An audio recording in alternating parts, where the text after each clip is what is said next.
দুপুরে খাওয়া দাওয়া করতে বসে গেছি।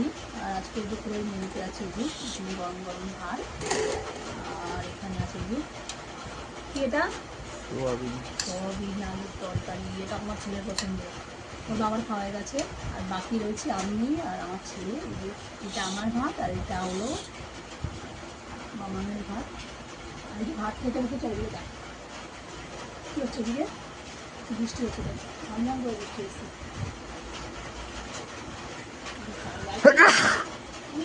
ঠান্ডা লেগেছে।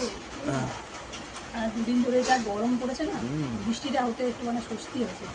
প্রচণ্ড গরম লাগছে, এবার স্নান করেছি ওরে হলো খেতে বসেছি আর বৃষ্টি এসছে, ভালোও লাগছে ওখানটা ঠান্ডা ঠান্ডা একটা ওয়েদার। যাই হোক চলুন খাওয়া দাওয়া করি। মামা বসুন,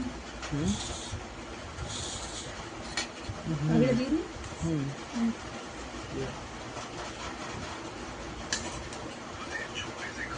এই যে ভাত দিয়ে দিয়েছি, আর এই যে সবজি ট্রাই করি। আজকে আর কিছু করিনি, আজকে না বলে না শাক তুলতে যাওয়ার জন্য।